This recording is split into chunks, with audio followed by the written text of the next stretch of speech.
to Adam and Eve and the serpent when the fall happened that it was first mentioned, and it's been repeated over and over and over throughout their history leading up to this point. So they have their entire history and passed down from generation to generation. They have looked for and they have waited for the day that the Messiah would come, and because of that, they're like anyone who's been waiting for someone for a long time. They were excited about it. Again, they've waited for generations. This might not be exact. I did a quick search, and this is assuming that my math is correct. I believe it's 63 generations from Adam to Jesus. If I did my math right, don't hold me to that. That's a long time to excitedly wait. That's a long time to excitedly wait. So you're naturally, you'd be excited and you'd be asking about his coming. I remember a few years back, Lisa was gone to visit her grandparents, and she had been gone, I think, about a week and a half or something like that. And the kids were excited for her to come back, and it was a couple years ago. So I don't know, Zach was whatever he was at the time, probably 7, and every day while she was gone, every day Zach woke up, and the first thing he asked is this the day she's coming home? He's excited to see his mom, so he asked all the time, so much so that it got to, day 1, day 2, this is cute, he's asking when mom's coming back, and then it got to, Zach, no, she's not coming back yet. I told you what day she's coming back, like, just wait. This would have been the same way. They're excited. They've been waiting for generations that you'd be excited that, maybe this is it. But I have to think they also, some of the constant asking that we see it from John here and others throughout Jesus' ministry, would also be to protect yourself a little bit. You wouldn't want to get overly excited about this person being the one if he isn't. We've all had things that we are excited about and that we thought was happening, and then we're disappointed to find out that it wasn't yet. That we thought, I've been waiting for this thing, and finally it's here. Oh, no, that's not it. No one likes that. So they ask often to know, if he's the one or if they just need to keep waiting. John even asked that in saying to him, art thou he that should come, or look we for another? He's prepared for, hey, I can be excited that you're the one, or I can keep looking because that's what we've been doing. A person could focus on that in these verses and the application of that, since we also happen to be waiting for Jesus to come again. Or in these verses, we could focus on the way that Jesus answered. I love that John sends these men to ask Jesus this, and rather than giving them an answer, he just heals a bunch of people. You look at it, they come to him in verse 20. Verse 20 ends with, or look we for another. Verse 21, that same hour he cured many of their infirmities and plagues, and of evil spirits, and unto many that were blind he gave sight. Then Jesus answering said unto them, and then gives them their answer. And even then, the answer is, go tell them what you just saw. Verse says, the same hour, 1 hour, Jesus, rather than giving them a response in that 1 hour, Bible tells us Jesus cured many of their infirmities, plagues, evil spirits, and gave blind their sight. The first thought that gives me is, where is, I don't know, maybe this is just me, where is Jesus at that in 1 hour he can heal and help that many? There are not many days that we read in the Gospels that Jesus used the word many, let alone twice. But we see that here. When these men come to Jesus, Jesus had put himself in a place that people were bringing their sick and their blind and their plagued and everyone that needed help to him. And in 1 hour, he cures them all. John 21:25 tells us the Bible only holds a portion of what Jesus did here on earth because the world could not contain the books that it would take to write it all. This hour falls into that category. I mean, if you're talking many infirmities and many plagues and many evil spirits and many blind, it would take another book of the Gospels just to give us the details of this hour. After that, then Jesus turns to these men and just tells them, go tell John what you saw. I don't even need to give you a response. Go tell John what you saw. Because anyone could have said, well, yes, I'm the one. Jesus proved it with his actions. While anyone could have said, yeah, I'm the Messiah, no one else could have done what he just did. But what I want us to focus on, rather than kind of taking it that direction, I felt it was necessary to point those out, but rather than take it that direction, I want to focus on something that I think could easily be skipped and almost feel like an afterthought, but carries some major meaning. I think especially in kind of our current world that we're living in. That's verse 23. And blessed is he whosoever shall not be offended in me. You think about it, it feels obscure. They weren't coming asking anything about being offended in Jesus. John didn't send them asking, is this him, and, should we be offended by that? He comes to ask if he's the one they've been waiting for. So it almost could seem, well, this verse is kind of an odd place, and kind of feels like it really doesn't fit. So I think a lot of times we kind of we skip over that and focus on, the rest of this passage. But that verse, blessed is he whosoever shall not be offended in me. This is not news. We all know that we live in a time where people are offended in everything, anything. Again, I'm not telling you anything new in that. People get offended about everything. I don't know. I'm one. I have a hard time knowing how to handle that. I'm not naturally that way. I tend to be a pretty thick-skinned person. People don't offend me, but that isn't normal in our society. People get offended if you talk to them too much or not enough. There are some that you just simply can't win. If you don't go up to them and talk to them, well, they're going to get offended because, well, you must be mad at me because you didn't talk to me. But then that same person will be upset if you talk to them too much. People get offended whether you do or do not give your opinion. I had this pretty recently, that I had someone, they asked me my opinion. And there's some people, when they ask you your opinion, they really don't want my opinion. Like, they asked it, but I knew it was one of those situations. I knew if I actually give you my opinion, you're going to get mad at me. The problem is, I'm the type of person, I'm not quick to just throw my opinion in there, but if you ask my opinion, I'm going to give it to you because you asked for it. But this was one of those that I knew, well, you asked for my opinion, but I know that if I tell you what I think, this isn't going to go well. Because there are some times that people ask your opinion, but really what they want is just you to, agree with their opinion that they already have. They're just hoping that you'll, go along with what they have. The problem was, I didn't agree with theirs, and I wasn't going to just say I agree. I knew they wouldn't like what I thought, so I politely declined to give an answer, which offended them, that I wouldn't answer. Because, well, they asked for my opinion and you won't give it. So I ended up giving it because I told them, you don't want to know my opinion, so I'm not going to give it. And then they got mad because, well, how dare you not give an opinion? Okay, here you go. And then they got mad because they did not like my opinion. I was right in that. Either way, people are going to get offended. People get offended if you take a stand. It really doesn't matter what side of an issue you stand on, someone will be offended.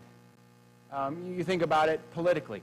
You can have a right-wing conservative get up and speak, and I can guarantee you that a liberal will get offended, but it goes the other way too, that a liberal politician stands up and speaks and the right-wing conservative gets offended. It doesn't really matter which side you stand on. If you stand someone will get offended. I think it's, I don't know, maybe this is bad. Anytime a friend of mine on social media puts a political post, I just kind of like clicking on them and reading through comments, because you know there's going to be someone, even if they meant nothing harmful by their post, there's someone who's going to get offended because you took a political stand and I don't agree with it, and somehow on the internet we all feel like, you know, I can say whatever I want to because it's social media. People get offended over everything. And that seems to amplify when it's anything that has to do with God. There is nothing that will get people upset faster than anything that has to do with God or with His Word. If you want to get a group of people riled up in a hurry, start telling them how the Bible says the things that they are doing is sin. That'll start a fight in a hurry. The things of God offend people all the time. But Jesus says, Jesus tells these men, blessed is he whosoever shall not be offended in me. Now, here's the thing. I think everyone in this room would say, well, I'm not offended in him. I mean, I'm here on a Wednesday night, right? I'm not offended in him, just like Peter. I'll never deny him. But words are easy. Are we living it? Because realistically, often our words say one thing and our life says another. We live like we're offended by him. We're offended to live like him. So tonight I have three things that I want us to look at. Three things, and I have it just in this way in my notes. Three things you'll do if you're not offended in him. Three things you do if you're not offended in him. Number one, you'll loudly proclaim him. Let's look at examples both ways. I think of Jonah. I'm not going to have us turn there right now. It's the Wednesday night crowd, and I don't want to take the time to have us go over there right now. But we know the story of Jonah. God calls him to Nineveh and wants him to go to Nineveh to preach so that they can repent. They are a wicked city that needs to turn to God, but the Bible makes it clear that Jonah had prejudice against them and did not. He hated the people of Nineveh. They had been longtime enemies, and he didn't want to see them turn to God. Jonah wanted the city of Nineveh punished. He didn't want to see him get right. He wanted to see him punished. So what did he do? He stayed quiet. Rather than proclaiming the message that God gave him, he ran. Then he gets on the boat, and Jonah didn't tell the men of the ship who he was until they forced it out of him. And Jonah didn't tell the men of the ship why he was running the way he was until they forced it out of him. Didn't tell them where he was supposed to be going or why he was going the opposite direction. He just kept it quiet. And because of it, the lives of all that were on that boat were risked. End up being thrown overboard and we know swallowed by the fish and spit up on the shore, all because the idea of those people turning to God offended him. The opposite could be said of quite a few people. We're going to look at example one way, look at example the other.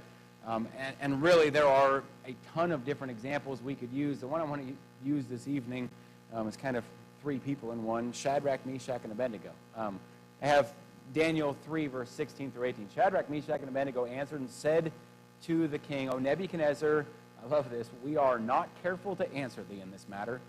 If it be so, our God whom we serve is able to deliver us from the burning fiery furnace, and he will deliver us out of thine hand, O king. But if not, be it known unto thee, O king, that we will not serve thy gods, nor worship the golden image which thou hast set up.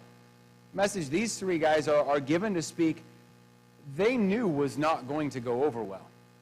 When the king makes a decree that you have to do this, and you stand in front of him and tell him that whether your God chooses to save you or not, we can't do that, that's not going to be accepted very well.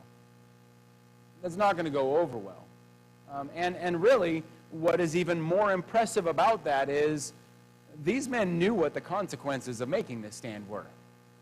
It's not like they made this stand against the king being ignorant of what might happen. No, they knew exactly what would happen. The king had already made the proclamation of what was going to happen to anyone who didn't bow down. That's hard. But they loudly proclaimed it anyway. Just put it this way, we too need to loudly proclaim. I understand the challenges that are in that. I've already mentioned how people so easily get offended. And I'm not going to, I'm not one to sugarcoat things. If you are loudly proclaiming what God has to say, if you are loudly proclaiming God's plan of salvation, if you are loudly proclaiming that sin is sin, people will get upset about it. Again, I'm not going to make it sound like, oh, well, everything's going to be easy. People will get upset about it. Again, we see that with Shadrach, Meshach, and Abednego. We see that with examples like the Apostle Paul. How many times during the travel of Paul was his life threatened? How many times during the travel of Paul, while he was on his missionary journeys, was he either imprisoned, or was he run out of town, or was he threatened? The reason was the same every time, that he went into a new area and preached the gospel. That he went into a new area and he loudly proclaimed what God told him to say, and people didn't like it. And again, at times run out of town, his life threatened because people were offended that he preached the gospel. We see that with Jesus himself. People getting mad at the message that he preached because the message that he preached condemned their sin. But it doesn't change it. If we aren't offended in him, it'll show by us loudly proclaiming the gospel. I understand all the excuses about being shy. I get it. About not being a loud person. I get it. Because it's true of me too. I'm not naturally, you can ask my wife and kids, I am not naturally an outgoing person. I would much rather blend into a crowd of people. That's probably not even true. I would much rather avoid the crowd of people. Like, that's just not me. I am very much a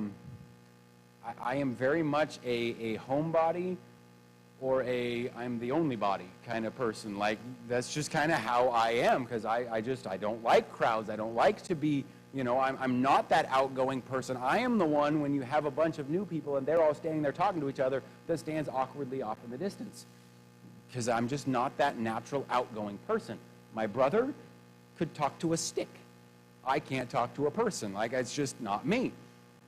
But if I'm not offended in him, regardless of whether that's me or not, I need to loudly proclaim it. If I'm not offended in him, number two, I'll publicly show it. It'll be seen in the way that you live. Again, I'm going to look at examples of both directions. Lot. Lot is a man that was raised in a way that he knew what was right. Lot was raised in a way he knew what he should and should not be doing. It's not as if Lot went to Sodom because he didn't know any better. I heard a message years ago when I was doing kind of a study on Abraham and Lot that had, he didn't say it, implied that, well, Lot didn't know better. He didn't know what he was getting into. I don't believe that's true. You look at it, he and Abraham were raised together. They had spent this time together. If Lot did not have some sort of at least idea of right and wrong from as much time as he spent with Abraham, then Abraham wasn't doing something right. Like, there had to have been something. I fully believe he knew, but he chose sin instead. The Bible tells us that he chose him the plains, and then when he got there, rather than living in a way that shows that there was something different about him, since he is a believer, there should have been a difference, but instead he blended in. The Bible tells us that Lot sat at the gate. I confirmed this today just to make sure I was right in this. The Bible doesn't tell us that Lot was involved in the sins of Sodom. So I don't want to assume that. But at the very least, if he's sitting at the gate, at the very least he sat quietly and allowed it to happen. He didn't say anything. He didn't live differently to show Christ in his life. He sat by. An example of the opposite of that, I believe, would be Jacob. Jacob repeatedly put in situations that the natural reaction for many people would just be to blend in. The thought would be, or the thought would have to go through your mind that if I want to survive the situations that Jacob was put through, I just need to blend in and comply. I think we often, I think we often forget how terrible of a situation that he was in, taken by his brothers who threatened to murder him, thrown in a pit, and then, out of their good graces decided, well, we won't murder our brother, we'll just sell him as a slave instead. There's no nice way to look at that. That is a terrible situation. Jacob could have taken, a few different responses to it. Jacob could have just gotten angry about this. And I think, honestly, who could blame him? I mean, had he just decided, I'm going to get mad about this, this wasn't fair, Jacob hadn't done anything wrong, all that Jacob did was tell his family what God had told him. Sometimes I think it might have been better to have kept his mouth shut on a few of the things that he told to his brothers, but all he was doing was telling his brothers his dreams. And now, just because of that, he's dealing with this. I don't think we could have faulted him much had Jacob been mad and had a bad attitude about this. You think of the betrayal and the hurt that he must have felt, we would have understood if he was angry. Jacob could have gone that route. He could have simply tried to blend in. Again, he could have decided that well, rather than being mad and being this awful slave, and rather than working hard, well, I'm just gonna fit in. I'm gonna do the minimum that I have to in order to stay out of trouble. Jacob could have had the mindset, I'm just gonna survive. I'm just gonna survive. Again, we wouldn't fault him. He hadn't done anything to deserve being there. He didn't deserve to be a slave, but that's not what he did at all, was it?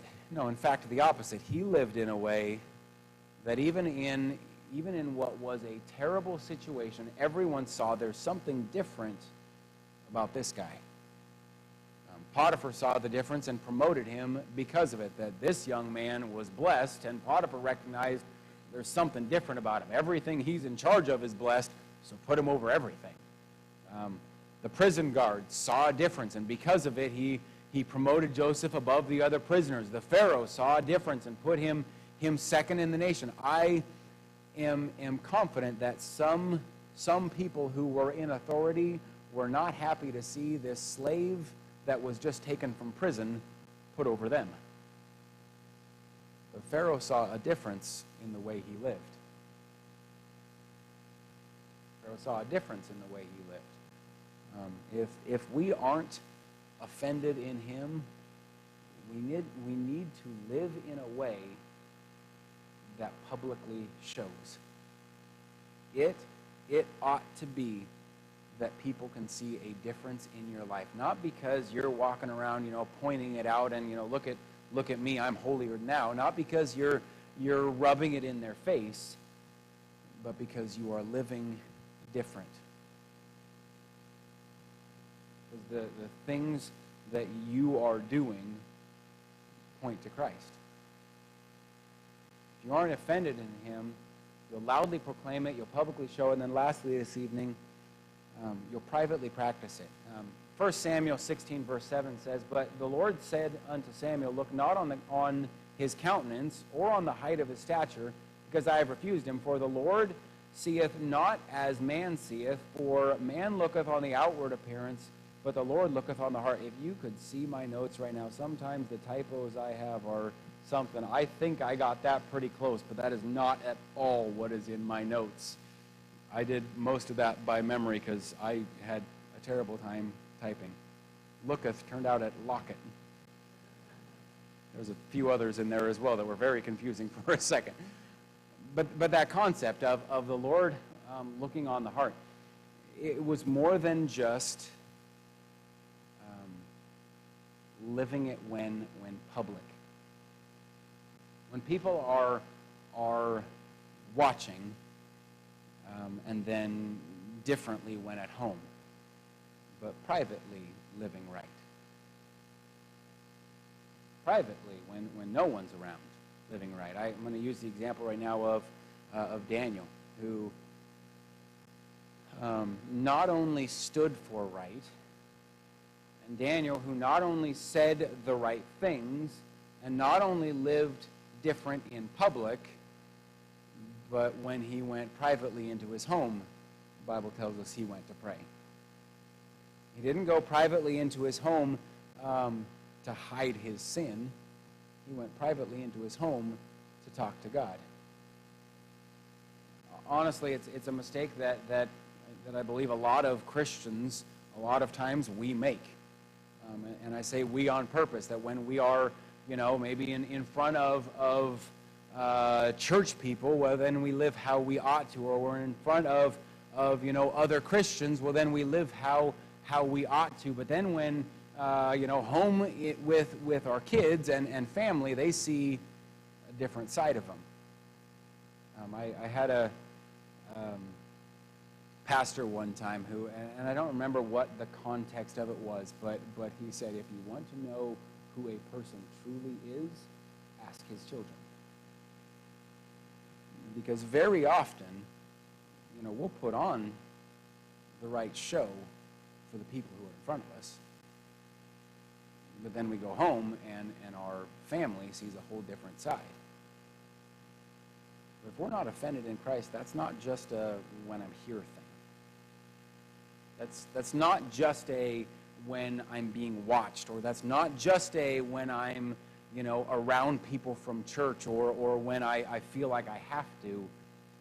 That's something that's lived always.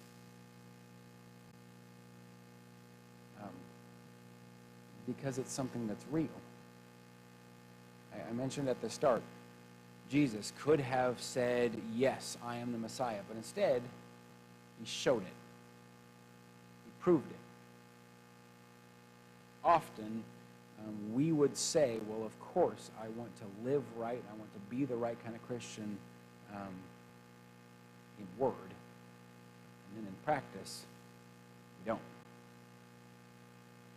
If you're not offended in Christ, you'll live it. It won't just be in word. It won't just be this something I say. It will be loudly proclaimed. It will be publicly shown, and it will be privately practiced. So I'm going to get ready to conclude the message this evening.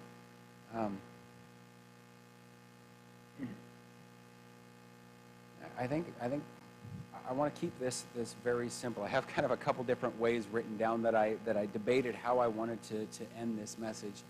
And I think I want to keep this pretty simple. I believe every one of us in here would say, well, of course I'm not offended in him. Of course I'm proud to be a Christian. Of course I claim him as mine. And I guess I'll just ask it this way. Is it in word only, or are we living it? We're living it. Is it something, is our relationship with Christ something that is real enough that will loudly proclaim it, that will publicly show it, and privately practice? Let's pray. Lord, I pray that you will... Lord, help us to see the importance of this, Lord. It's so easy. It's so easy to have a relationship with you that we act as if we're offended. We act as if we have to hide it. Yeah, I'm a Christian, but I don't want to loudly proclaim it. Someone might get mad at me. Or I'm a Christian, but I don't want to live it publicly. I might get ridiculed. I might make someone upset. I'm a Christian when I'm at church, but when I go home, that's my time that I can be, have a release and just be who I am. It's so easy to be a Christian in word, but not live it. Lord, I pray that you'll help us to see the importance,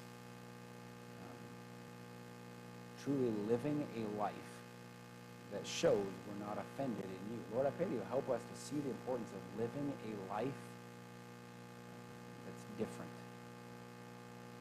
Living a life that our actions point to you. I pray this in your name.